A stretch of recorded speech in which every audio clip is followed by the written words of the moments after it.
We have time for just a few more. We'll go to L Monitor and then CNN. Thank you, gentlemen. Two questions. One on Iran's April 14th attack against Israel. I'm wondering if you could share some takeaways. What has the department learned operationally, and what does this attack say about Israel's qualitative military edge in relation to Iran's capabilities? Secondly, on the Gaza humanitarian pier operation, how confident are you in this integrated security plan with the Israeli military, and do you have any concerns that close proximity of the IDF to onshore logistics may draw Hamas fire and potentially put aid workers at risk? Thanks. I'll take the first question and give the chairman a chance to swing at the second question, unless if you don't want to, Chairman, I'll take the second one as well. But he wants to, I can tell. What have we learned? Well, a lot of things have been learned. I think the Israelis were fairly confident going into this that they had the means and the technology to defend themselves. And I think what we saw kind of proved that. There were in excess of 100 ballistic missiles fired at Israel. Only a couple got through.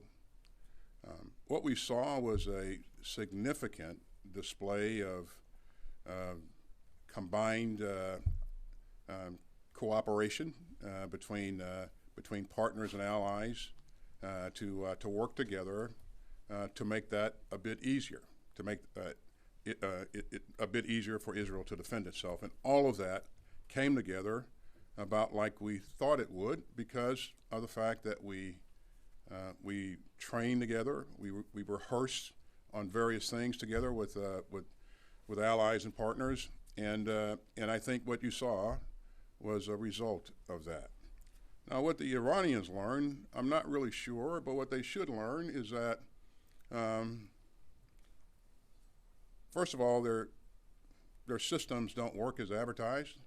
That they employed a lot of munitions with the intent on creating significant damage in Israel, and none of that worked. So that should give them pause, and they should be questioning the effectiveness of their weapon systems and their planning, and I'm sure that some of that's probably going on right now. If not, it should be. So hopefully they don't walk away from this overconfident that they can do this at will, because I think Israel has demonstrated that it has a significant ability to defend itself. Mr. Secretary, I appreciate you deferring the second question to me, but anytime I can help, Chairman. No, but even for the first question, I would just before I get to the second question, I'm very confident and proud of our joint force and what they were able to do with our allies and partners to be able to do what they did on that night. And thinking about one of the fighter squadrons showed up like a day prior, and they were right in the middle of the fight, and that says something to our level of training, our level of capability. And then be able to do that as part of a joint team like that in a coalition. And having done integrated air and missile defense, pretty much involved in it as a one-star, and having been the air component commander there, I kind of know what they went through. And again, I couldn't be prouder of them.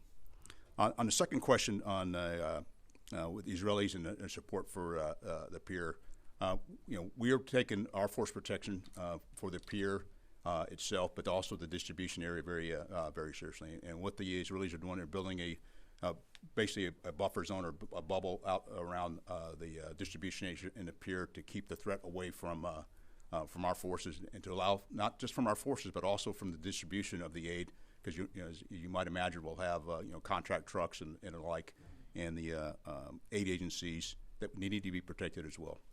Because if that's not protected, then it interrupts the distribution of aid that's so important to the citizens of Gaza. I am. Okay. Final question, we'll go to CNN.